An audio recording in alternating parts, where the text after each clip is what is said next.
Chapter ১১৭ contact Dexter Guderian Green Hill মানসিক হাসপাতালের একজন ডাক্তার। ক্লাইন মনে মনে গোয়েন্দার কথাগুলো আবার ভাবল। কিভাবে এই ডাক্তারের সাথে যোগাযোগ করা যায়, যাকে সে সন্দেহ করছে সাইকোলজি অ্যালকেমিস্টস এর একজন স্পেকটেটর হিসেবে। এই ব্যাপারে বেশি ঝুঁকি নিতে চায় না সে। নাইট হক্সরা যদি জেনে যায় যে তার মধ্যে কোনো সমস্যা আছে, সেটা হতে দেওয়া যাবে না।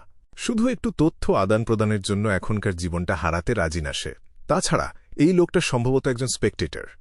যে মানুষ বিশেষ প্রশিক্ষণ ছাড়া তার সামনে দাঁড়াবে, তার উদ্দেশ্য আর চিন্তাভাবনা সব লুকানো অসম্ভব। কাউকে মাঝখানে দাঁড় করিয়ে দিলে কেমন হয়? নিজেকে একটু রহস্যময় করে তুললে? না, যত বেশি মানুষ জড়িত হবে তত বেশি ঝামেলা হওয়ার সম্ভাবনা। বরং সত্যের ভেতরেই সত্য লুকিয়ে রাখি। ডাক্তারকে আমার চেহারা আর শরীরী ভাষার মাধ্যমে আমার কিছু চিন্তা আর অনুভূতি জানতে দেব, কিন্তু পুরো সত্যটা না।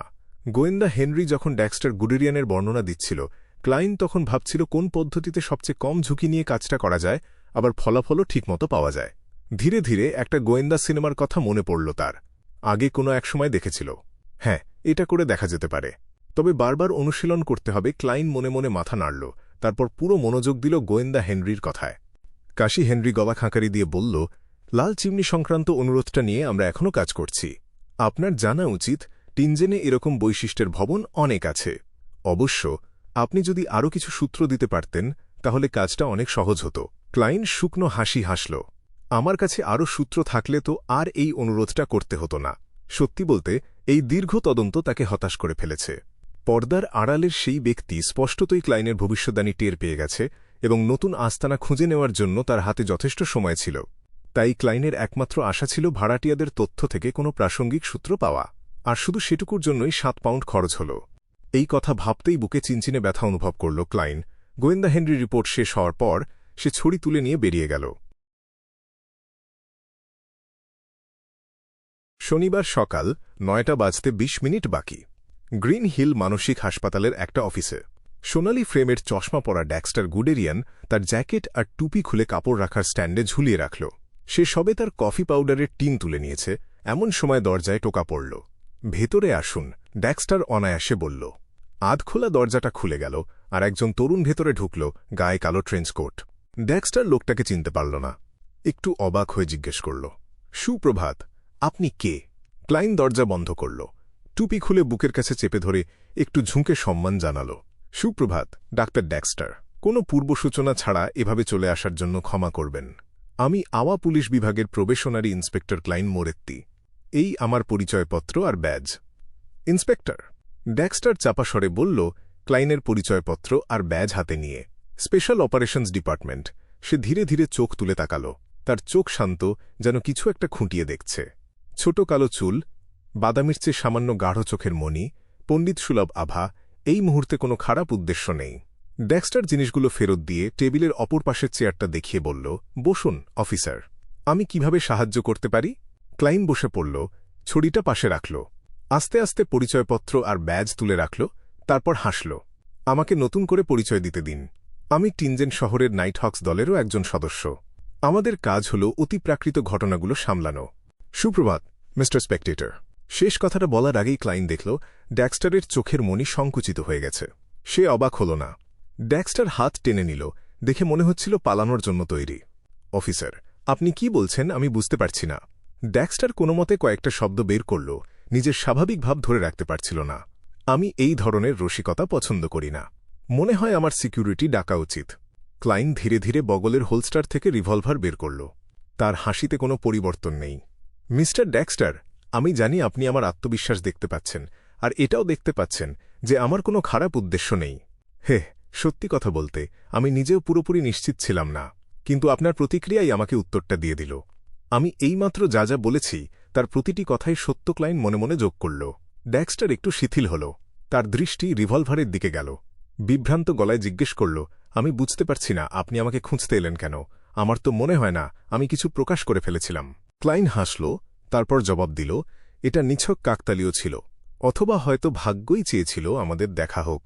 ইভিল ড্র্যাগন বারের আন্ডারগ্রাউন্ড বাজারে একবার আমাদের দেখা হয়েছিল, কিন্তু আপনি আমাকে খেয়াল করেননি। আপনি বুদ্ধিমানের কাজ করেছিলেন, পোষণের সম্পূরক উপাদানগুলো আগে কিনেছিলেন। কিন্তু যেহেতু আমি সেই ফর্মুলাটা চিনি, আপনি আমার দৃষ্টি আকর্ষণ করেছিলেন। ডেক্সটার হঠাৎ একটা দীর্ঘশ্বাস ছাড়ল। যেন নিজেকে রক্ষা করার শেষ প্রেরণাটুকুও হারিয়ে ফেলল। বুঝলাম, আমি ভেবেছিলাম আমি যথেষ্ট সতর্ক ছিলাম। কে জানত যে... নিজে নিজে বিড়বিড় করার পর সে ক্লাইনের চোখের দিকে তাকিয়ে বলল, অফিসার, আমি জানি আপনি আমাকে গ্রেপ্তার করতে আসেননি। তাহলে আপনার আসল উদ্দেশ্যটা কি? স্বচ্ছন্দ ভঙ্গিতে ক্লাইন বলল, আমি অন্য নাইটহক্সদের থেকে আলাদা। আমি বিশ্বাস করি না যে আমাদের দলের বাইরে থাকা প্রতিটি বিয়ন্ডের সম্ভাব্য অপরাধী। এটা তাদের প্রতি ন্যায়সঙ্গত না যারা আইন মেনে চলে। ড্যাক্সটার তার ভঙ্গি পাল্টাল।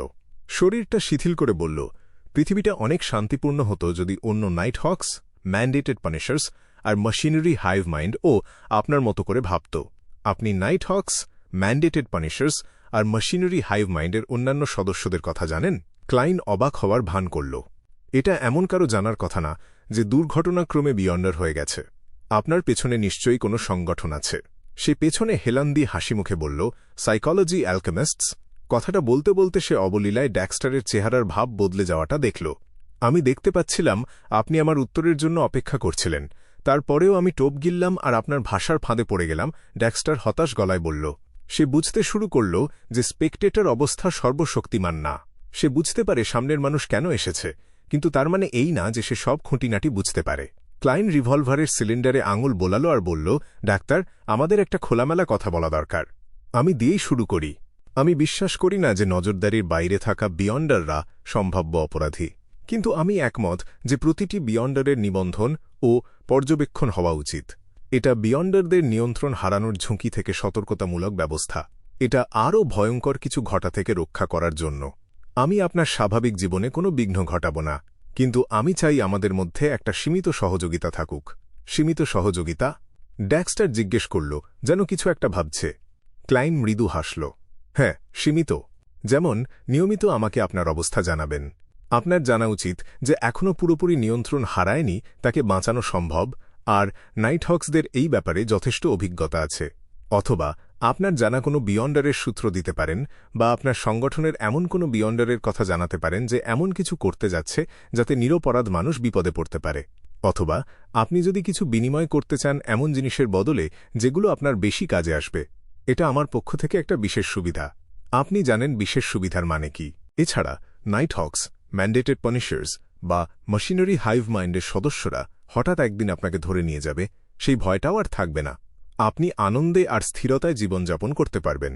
আমরা আপনাকে এমন কিছু দেব যেটা দিয়ে আপনি নিজের পরিচয় প্রমাণ করতে পারবেন। যখন আর কোনো উপায় থাকবে না, তখন সেটা ব্যবহার করতে পারবেন। ড্যাক্সটার চুপচাপ শুনল। অনেকক্ষণ পর বলল, আপনি চাইছেন আমি আমার সংগঠনের সাথে বিশ্বাসঘাতকতা করি? না, বিশ্বাসঘাতকতা না, ক্লাইন আন্তরিক স্বরে বলল। এটা হল ন্যায়বিচার, নৈতিকতা আর মানবতার সুরক্ষা।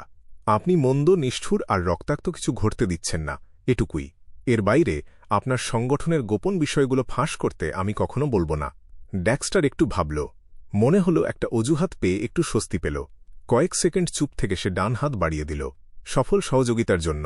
ক্লাইন খালি হাতটা দিয়ে তার হাত ধরল আর বলল, সফল সহযোগিতার জন্য। একটু থেমে সে মৃদু হাসল। ডাক্তার, এবার কি আমাকে বলবেন আপনি কি সাইকোলজি অ্যালকেমিস্টসের সদস্য? ড্যাক্সটার মাথা নাড়ল। ক্লাইন ভেতরে ঢোকার পর থেকে তার স্পিরিট ভিশন বন্ধ করেনি। সে ড্যাক্সটারের আবেগের রঙে কোনো পরিবর্তন দেখল না, তাই সে সূক্ষ্মভাবে জিজ্ঞেস করল, আপনি কিভাবে সাইকোলজি অ্যালকেমিস্টসে যোগ দিলেন? ড্যাক্সটার তার চোখের দিকে তাকিয়ে বলল, আমি আবিষ্কার করেছিলাম যে এই হাসপাতালের একজন রোগী আছে যে আমাকে পুরোপুরি পড়ে ফেলতে পারত যখন আমি তার চিকিৎসা করতাম। তার পরিষ্কার মাথা কোনোভাবেই কোনো পাগলের মতো ছিল না। তার নাম হুড ইউজেন। ক্লাইন নামটা মনে রাখল। তারপর ড্যাক্সটারের সাথে আরও কিছুক্ষণ কথা বলল। গোপনে যোগাযোগ আর দেখা করার একটা পদ্ধতি ঠিক করল। এই মুহূর্তে পোষণ, ফর্মুলা বা গুজব নিয়ে কিছু বিনিময় করল না। উপযুক্ত সময় সে বিদায় নিল, রিভলভার তুলে রাখল আর ড্যাক্সটারের অফিস থেকে বেরিয়ে গেল। ক্লাইনের পিঠ দৃষ্টিসীমা থেকে মিলিয়ে যাওয়ার পর ড্যাক্সটার একটা দীর্ঘশ্বাস ছাড়ল। সে চেয়ারে ধপ করে বসে পড়ল, একটু যন্ত্রণা আর একটু স্বস্তি মেশানো অনুভূতি নিয়ে।